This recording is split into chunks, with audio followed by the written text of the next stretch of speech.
ingresa por las vías aéreas superiores, llega hasta las vías inferiores, vías respiratorias inferiores, hasta los alveolos, y ahí se produce el intercambio gaseoso de oxígeno y CO2, y el oxígeno va a pasar al sistema arterial para que así llegue a todas las células de nuestro organismo. Entonces vamos a estudiar todo eso. ¿Qué capítulo vamos a estudiar durante todo fisiología respiratoria? Vamos a ver lo que es la mecánica respiratoria o ventilación pulmonar, que es el primer capítulo, ¿ya? Entonces, vamos a ver lo que es un poco de anato, ¿ya? El proceso de hematosis, que trata del intercambio gaseoso que se produce a nivel pulmonar por la membrana alveolo-capilar, ¿ya? Entonces, ¿qué presiones necesita el oxígeno para pasar? Lo mismo que el CO2. El transporte de los gases en sangre, igual vamos a ver cómo la hemoglobina transporta el oxígeno, cómo se satura, ¿ya? Lo mismo que el CO2. Y posteriormente vamos a ver lo que es la respiración celular. ¿Qué quiere decir con respiración celular? Entonces, es lo que se produce a nivel capilar. Entonces, el capilar, ustedes saben, están los capilares, está el espacio intersticial y están las células. Entonces, ¿qué va a pasar ahí? Durante la respiración celular se elimina CO2, que primero va a pasar al espacio intersticial, luego a los capilares, y de ahí el CO2 va por las venas hasta la aurícula derecha, corazón derecho, para pasar a la arteria pulmonar y ser eliminado por la respiración. Luego vamos a ver cómo se regula la respiración y por último modificaciones de la respiración. Entonces,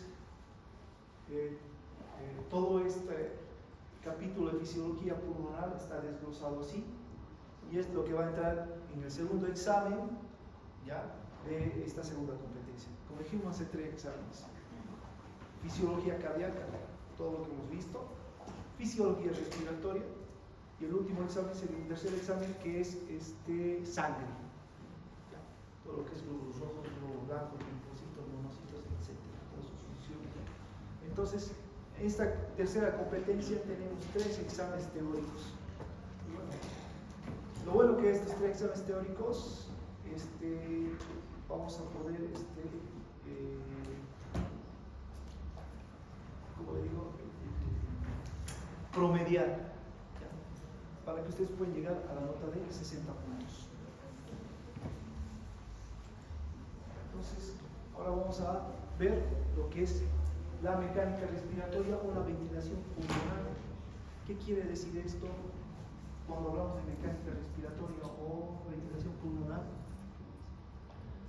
Entonces, cómo el aire ambiente ingresa por nuestras vías respiratorias hacia nuestros pulmones, ¿ya?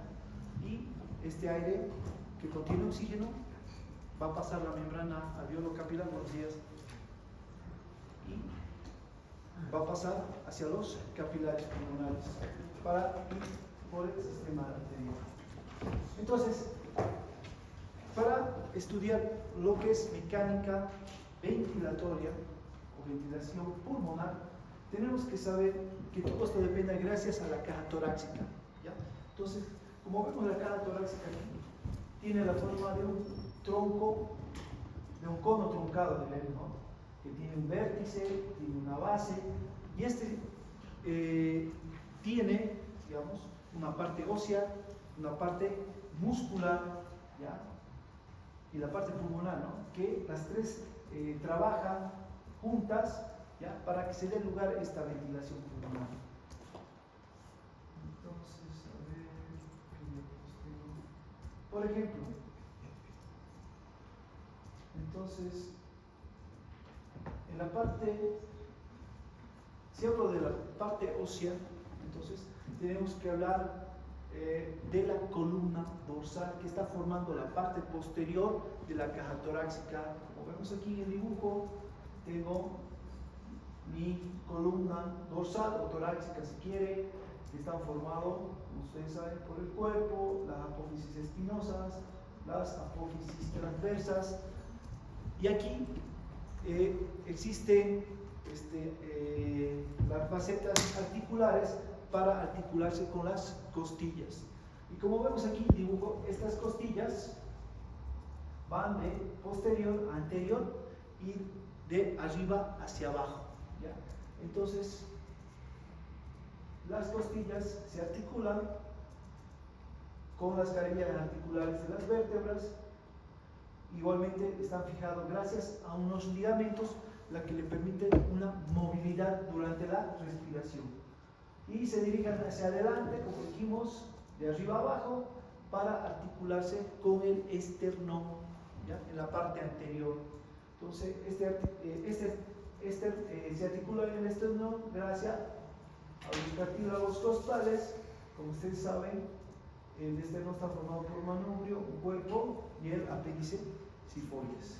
Entonces, todo esta es la parte ósea de la caja torácica, que es muy importante.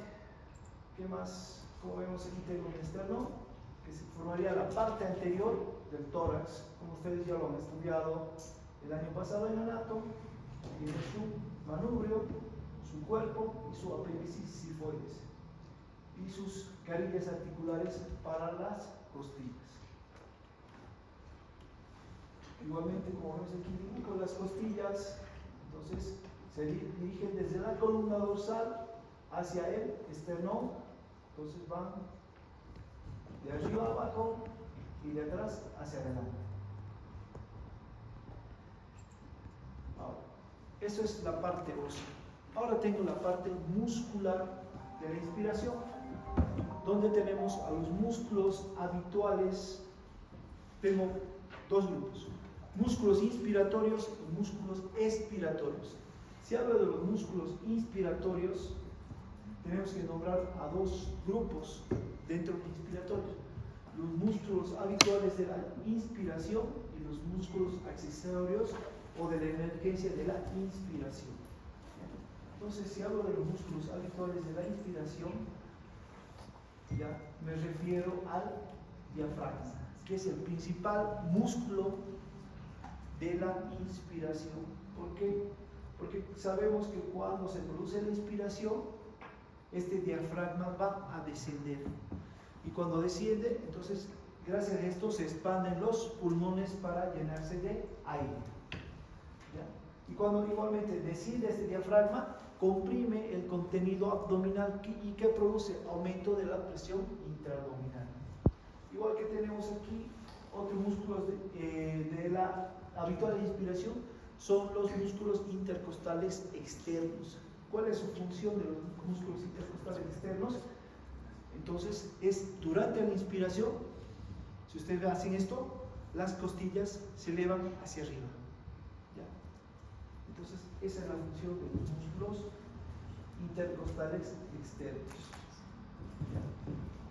Ahora, este diafragma, entonces, se caracteriza aparte por formar dos cúpulas, una cúpula derecha, una cúpula izquierda. La cúpula derecha más elevada porque está en relación con el hígado, ¿ya? Y presenta un seno costodiafragmático derecho y un seno costodiafragmático izquierdo, ¿ya?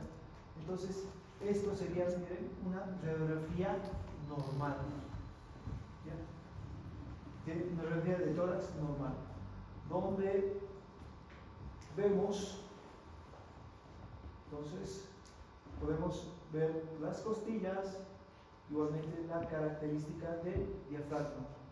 Ahora les pregunto, en esta radiografía, ¿este paciente estará en inspiración o expiración?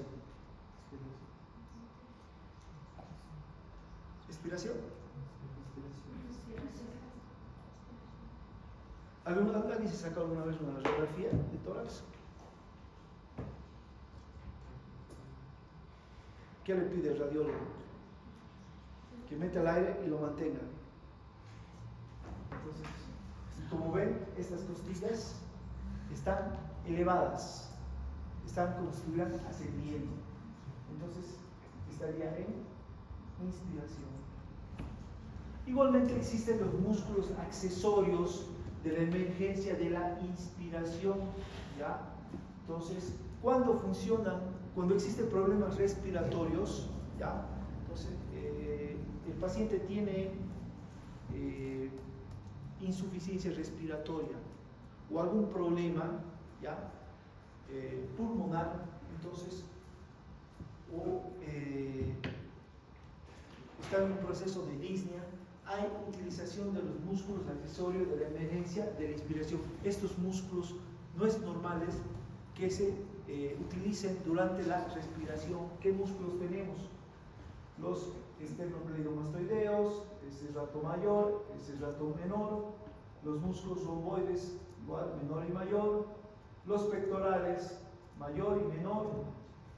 ¿Qué más? Otros músculos que tenemos, los trapecios, ¿ya? Entonces, todos estos músculos, cuando se los utiliza, ¿ya?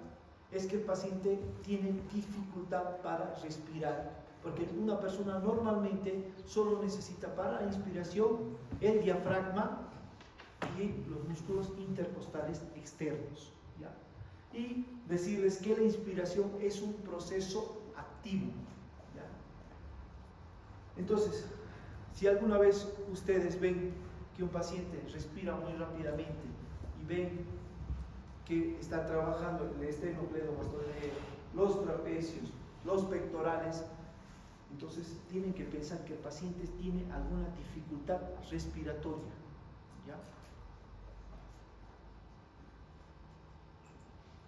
¿Qué otros músculos tenemos? Los músculos de la expiración. Entonces los músculos de la expiración, ¿ya?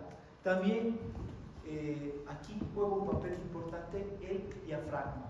Entonces, ¿qué pasa con el diafragma aquí? El diafragma, cuando se produce la expiración, ¿qué va a hacer? Va a ascender. Entonces, ¿y qué pasa aquí? Aumenta la presión intratorácica. ¿Por qué? Porque la expiración se produce gracias a los músculos abdominales. Entonces, ¿qué músculos abdominales tenemos? Tenemos al oblicuo externo, interno, al transverso abdominal, al recto interno. Entonces, todos estos músculos juegan un papel importante durante la expiración. Porque, ¿qué hacen? Comprimen el contenido abdominal y hacen que vayan contra el diafragma, ¿ya? Y el diafragma se eleva, ¿ya? Entonces, y igualmente las costillas van a descender.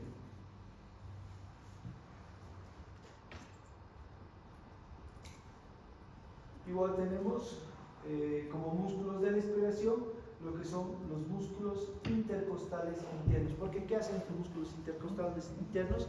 Hacen que las costillas desciendan durante la expiración. Entonces, igualmente, el que juega un papel importante durante la ventilación pulmonar son los pulmones. Como ustedes saben, están recubiertos por las pleuras, que tienen una capa parietal, una visceral, y entre las dos existe el líquido pleural, el cual se caracteriza por tener una presión negativa y aparte que permite el deslizamiento durante la respiración. ¿Qué características tiene aparte los pulmones? Que tienen tejido elástico, ¿ya? Entonces, cuando ingresa aire, estos se van a expandir, ¿ya? Y lo hacen juntamente con las pleuras. Entonces, la pleura parietal o capa exterior está en contacto con el tórax y la pleura visceral o capa interna está en contacto con los pulmones. Entonces, para que se produzca la respiración, entonces, tiene que haber una serie de presiones intrarrespiratorias, ¿ya? Entonces, como nosotros sabemos, la presión atmosférica del aire, ¿ya?, es de 700 milímetros de mercurio, ¿ya? Entonces, ahora, ¿qué tenemos que saber aquí? Que el aire, como ustedes saben, tiene oxígeno, tiene un nitrógeno. ¿Saben en qué proporciones están? Nitrógeno y oxígeno. ¿Alguien? ¿Cuánto de oxígeno respiramos? que la proporción de oxígeno a nivel del mar y en la altura es lo mismo. La cantidad de oxígeno que existe. Más o menos la proporción va de un 20% de oxígeno y un 80% de nitrógeno. Entonces, ese 20% que hay es lo que se conoce como fracción inspirada de oxígeno, o FiO2, ¿ya? Ese 20%. Entonces, pero esto juega un papel muy importante en la presión atmosférica del aire. Entonces, todos estos datos que tengo aquí es del libro de Guyton, que todos estos estudios se han hecho a nivel del mar. Entonces, sabemos que ahí la presión atmosférica del aire es de 760 milímetros de mercurio. Entonces, cuando se produce una inspiración normal, ¿ya? O sea, estás inspirando de forma normal, la presión intraalveolar tiene que disminuir menos 3, o sea, tiene que ser de 757 milímetros de mercurio. ¿Para qué? Para que vos puedas inspirar ese oxígeno. En una inspiración normal, ¿ya? Entonces, la presión intraalveolar tiene que subir 3 puntos, o sea, tiene que ser de 763 milímetros de mercurio en relación a la presión atmosférica del aire. Ahora, si se produce una inspiración profunda, ¿ya? O sea, el aire inspira profundamente, o sea, porque quiere meter una mayor cantidad de oxígeno, de aire, ¿ya? Entonces la presión intraalveolar tiene que disminuir 10 puntos, o sea, tiene que ser de 750 milímetros de mercurio. Y ahora, si hay una expiración profunda o forzada, ¿ya? Entonces la presión intraalveolar tiene que aumentar 20 puntos más, o sea, 780 milímetros de mercurio en relación a la presión atmosférica de aire. Entonces aquí hay un juego de presiones para que se produzca tanto la inspiración como la expiración. Entonces, de esto depende, de estas presiones, tanto de la presión atmosférica del aire como de la presión intraalveolar. Entonces,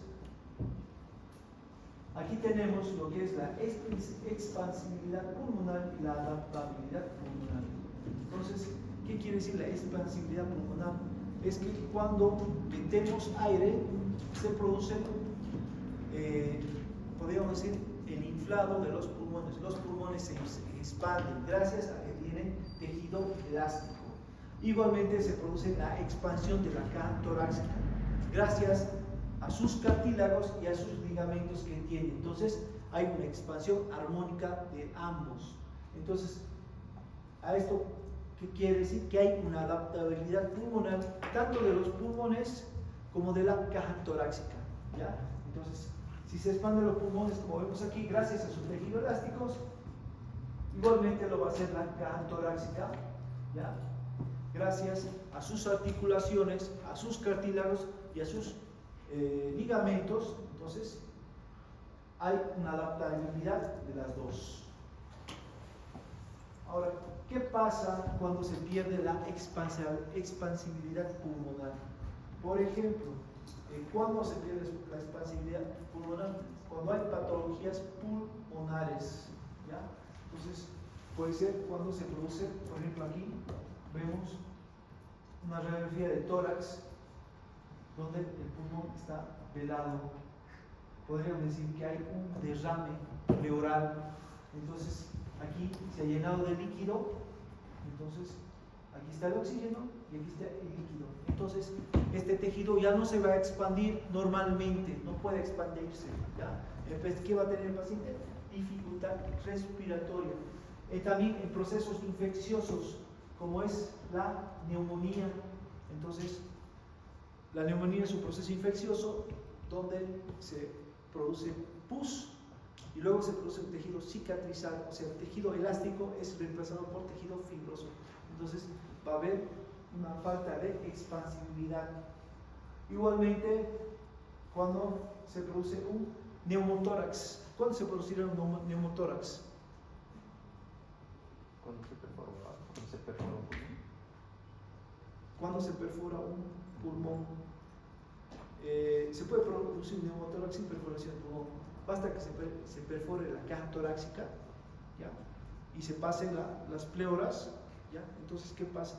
Se pierde la presión intratorácica. Entonces, ¿qué pasa? El pulmón, esto se llena de aire, como vemos aquí, se llena de aire el espacio pleural y no deja que el tejido pulmonar se expanda, ¿ya? Entonces, eso sería en caso de un neumotórax. Entonces, igual el pulmón pierde su expansibilidad. Lo mismo sería en un hemotórax. Entonces, una lesión traumática produce un sangrado donde se llena de sangre. Entonces, esta sangre comprime, no deja que el tórax se vaya a expandir. Entonces, ¿qué está pasando aquí? Estas enfermedades están afectando la expansibilidad del tórax. Entonces, otro tipo de enfermedades igual que rompen la adaptabilidad de los pulmones, por ejemplo, tenemos la tuberculosis, ¿ya? Como saben ustedes, que es producida por el Mycobacterium tuberculosis. Entonces, ¿qué pasa aquí? Se producen procesos cicatrizales. Estas cicatrices se caracterizan por ser tejido fibroso, conjuntivo o conectivo si quieren. Entonces, el pulmón ya no se va a expandir y pierde esa adaptabilidad.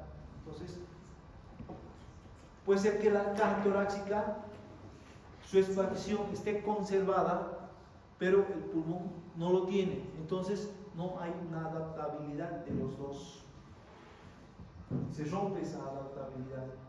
Igualmente, cualquier proceso que afecte nuestros pulmones, ¿ya? Como ser silicosis,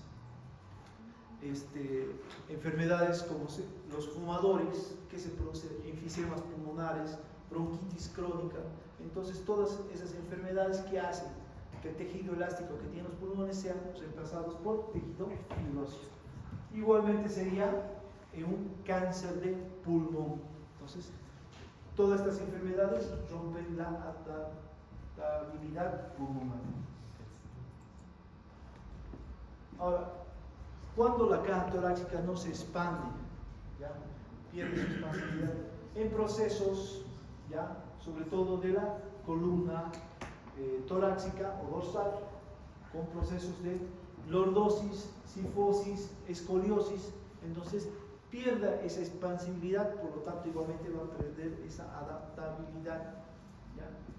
Entonces, igualmente, ustedes saben que las personas jóvenes tienen una buena expansión pulmonar, pero las personas de la tercera edad, ya todos los cartílagos se osifican, igual pierdan la caja torácica esa expansibilidad en comparación con los jóvenes.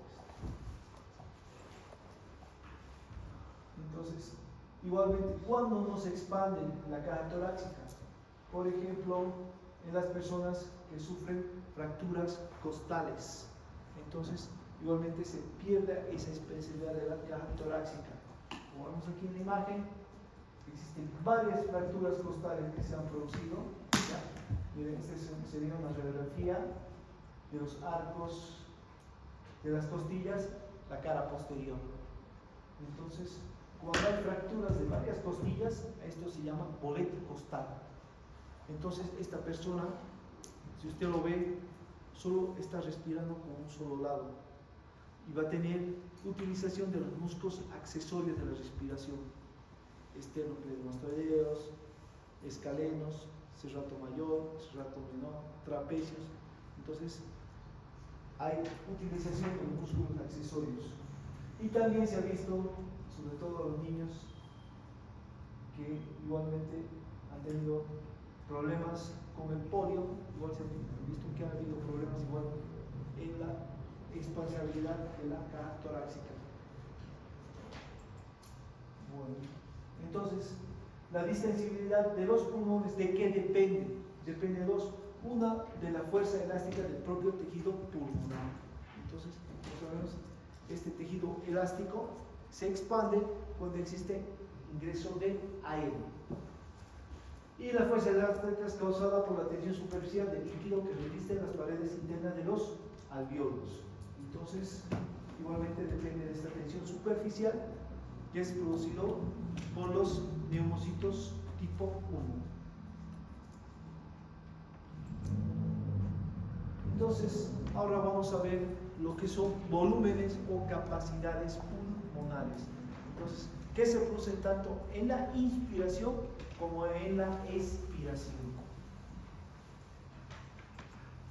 Entonces, vamos a hablar de volúmenes respiratorios.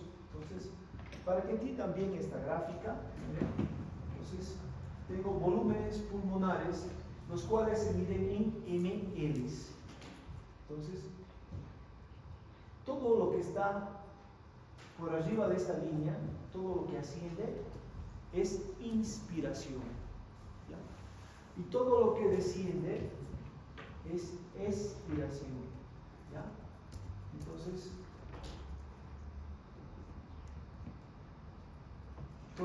¿qué volúmenes tengo aquí? A ver, por ejemplo, vamos con el primero. Volumen corriente, ¿ya? El volumen corriente habla cuando una persona respira, ¿ya? Entonces la cantidad de aire que entra y sale durante una respiración normal, ¿ya? Y tiene un valor de 500 ml de aire, ¿ya? Entonces, como vemos aquí en esta imagen, esto es inspiración, expiración, inspiración, expiración. Entonces, ¿qué valor tiene? De 500 ml de aire, ¿ya? También este es llamado volumen tidal, o sea, volumen corriente o volumen tidal es lo mismo.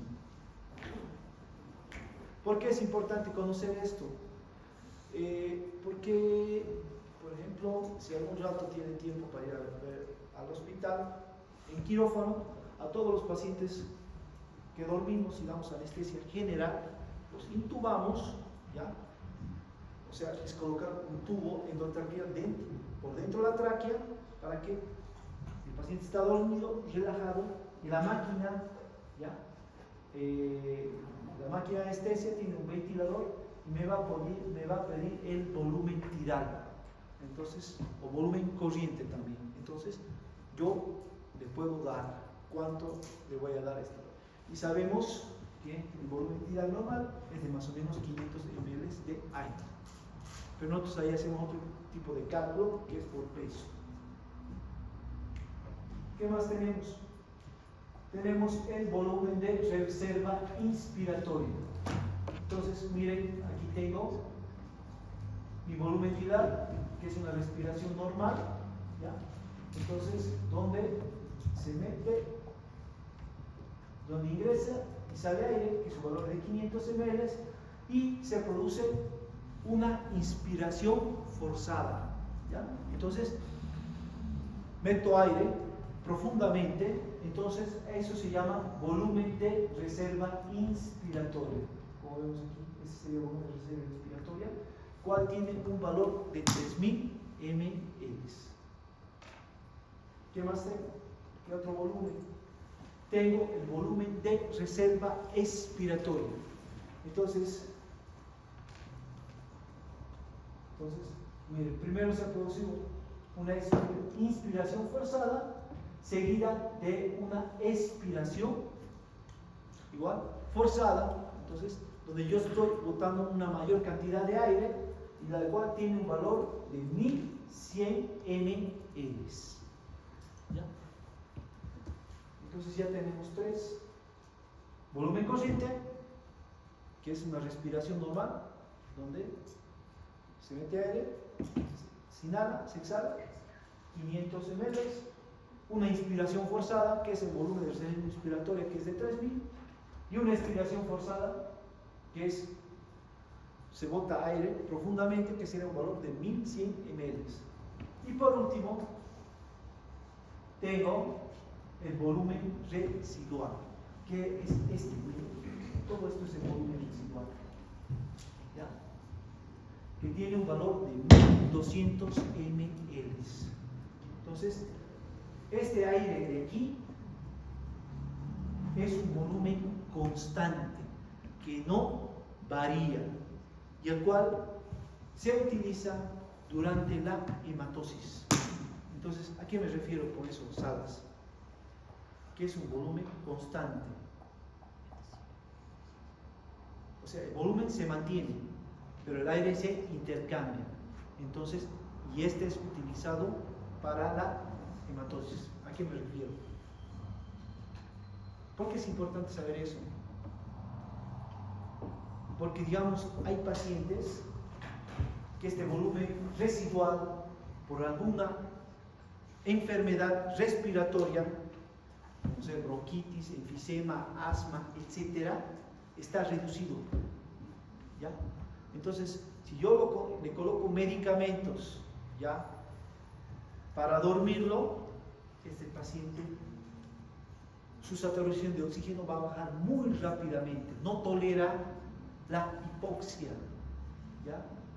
Entonces, si uno no conoce esto, pues puede tener problemas. ¿Por qué? Porque lo que vamos a ver ahora son las capacidades respiratorias. ¿Ya? Entonces, tengo primeramente la capacidad de reserva inspiratoria. ¿Qué es la capacidad de reserva inspiratoria? Es la suma del volumen corriente más el volumen de reserva inspiratoria. ¿Cuánto era el valor del volumen corriente? 500. ¿De la reserva inspiratoria? 3000. Entonces la suma es de 3500. Estoy sumando esto, el volumen corriente más el volumen de reserva inspiratoria. Entonces, ¿qué es esto? Es una respiración normal seguida de una inspiración forzada. Es la capacidad que nosotros tenemos para meter aire. ¿Qué más? Tengo la capacidad funcional residual. ¿De qué depende la capacidad funcional residual? Miren, aquí está. Esto, capacidad funcional residual. Es la suma del volumen de reserva expiratoria más el volumen residual. ¿Cuánto era el volumen residual? ¿Su valor? 1200. ¿Y el de volumen de reserva expiratoria? 1100. Entonces me da un total de 2300 ml. Entonces, ¿qué más tengo? Capacidad vital. ¿Qué es la capacidad vital? Es la suma del volumen corriente más el volumen de reserva inspiratoria más el volumen de reserva expiratoria. Entonces tengo aquí 500 más 3000 más 1100. Toda esta suma me da 4600 ml.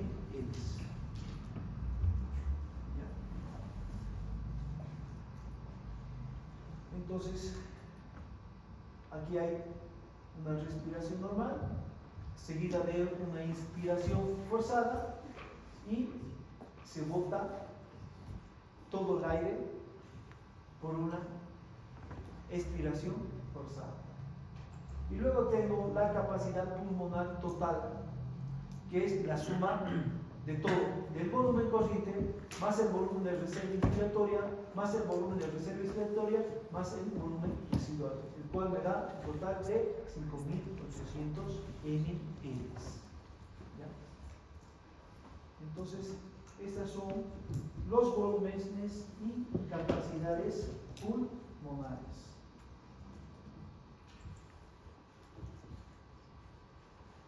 Entonces, mira, aquí tengo otro dibujo. Volumen inspiratorio, que es de 3000, el volumen tidal o volumen corriente 500, el volumen de reserva expiratorio, aquí indica 1000, pero en el libro está 1100, y el volumen residual, que es de 1200. Estos 1200 es estos 1200 más estos 1100 que tendría que ser aquí, es la capacidad residual funcional. Entonces, este es el aire que se utiliza durante el intercambio gaseoso. ¿Ya? Entonces, por ejemplo, existen espirómetros que sirven para medir la capacidad vital. ¿Cuánto dijimos que la el valor de la capacidad vital, ¿de qué volumen depende? Volumen corriente, volumen de reserva inspiratorio y volumen de reserva expiratorio. Entonces, ¿qué estoy haciendo aquí? Miren la imagen. Entonces, esta persona está inspirando, primero respira normal, hace una inspiración profunda, entonces, ¿qué hace? Y luego expira forzadamente. Entonces, ¿qué tiene que hacer aquí? Levantar estas pelotitas. Este es un espirómetro ya moderno. Los primeros espirómetros eran así más o menos, ya como esta imagen, y teníamos estos espirómetros. Ahora ya hay hasta espirómetros electrónicos, ¿ya? Entonces, este investigador fisiólogo francés Tifenau ha creado el índice de Tifenau. Entonces, lo cual se puede medir la capacidad vital forzada en el primer segundo. Entonces, ¿qué hacía? Entonces, ¿cómo hacía esto? Entonces, hacía que el paciente primero inspire de manera profunda, se tape la nariz y sople por una manguera. ¿Y qué tenía que hacer? Levantar unas pelotitas, ¿ya?, durante la expiración. Entonces, hacía un cálculo durante el primer segundo, ¿ya?, y lo normal era que esté, o sea, de la cantidad total de aire que has inspirado, que tienes que expirar el 80%, ¿ya?, de total de ese aire expirado. Ahora, ¿qué pasaba cuando no se botaba esa cantidad de aire? Entonces, se reducía esto a más o menos a un 60%. Entonces, cuando marcaba que solo expirabas el 60% del total del aire que has inspirado, decía que había una enfermedad de tipo obstructiva, por ejemplo, el asma, que como ustedes saben, la persona tiene la capacidad de meter aire a sus pulmones, pero por ese broncoespasmo que existe, no puede eliminar ese aire. Entonces, gracias a este índice de Tifenau, se puede medir la capacidad vital forzada en el primer segundo, como vemos aquí. Entonces, gracias a esto, al conocimiento de los volúmenes y capacidades, se pudo determinar todo esto.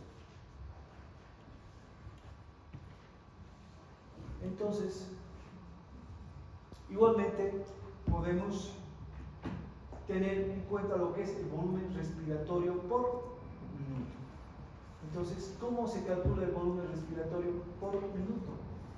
Entonces, es sabiendo la frecuencia respiratoria por el volumen corriente. Entonces, ¿sí?, como ustedes saben, mi frecuencia respiratoria normal va de 12 a 20 respiraciones por minuto, y esto lo multiplico por 500 ml, que es el volumen corriente normal. ¿Cuánto me da? 6000 ml. ¿Qué quiere decir este volumen respiratorio por minuto? Que durante un minuto, ¿ya?, voy a normalmente voy a respirar 6000 ml de aire.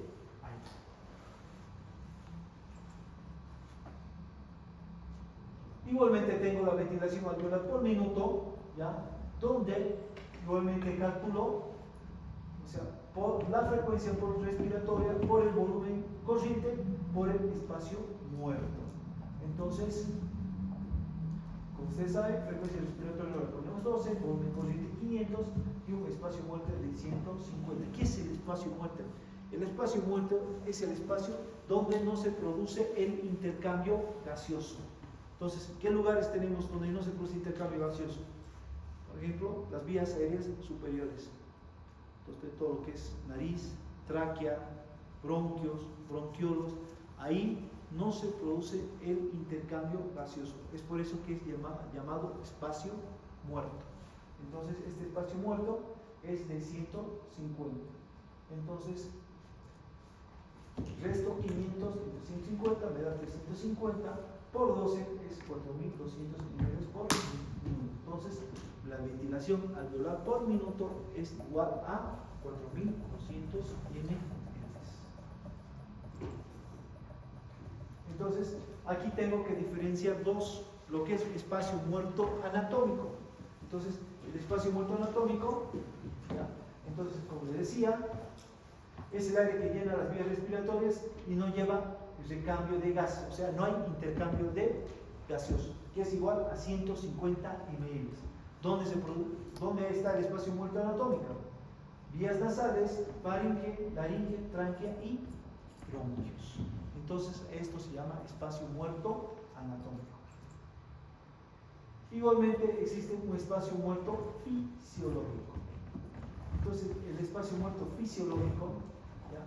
Entonces, se da a nivel de los alvéolos pulmonares. Entonces, no todos los alvéolos pulmonares están bien ventilados. Y como dijimos, clases anteriores, cuando un alvéolo no está bien ventilado, entonces, ¿qué se produce? Una contracción del capilar, contracción de las arteriolas. ¿Para qué? Para desviar el flujo sanguíneo a otros lugares donde los alvéolos estén bien ventilados. Y estos alvéolos que no están cumpliendo esta función de intercambio gaseoso están formando parte del espacio muerto fisiológico. Entonces tenemos que diferenciar lo que es un espacio muerto anatómico y un espacio muerto fisiológico. Bueno, quedaremos aquí.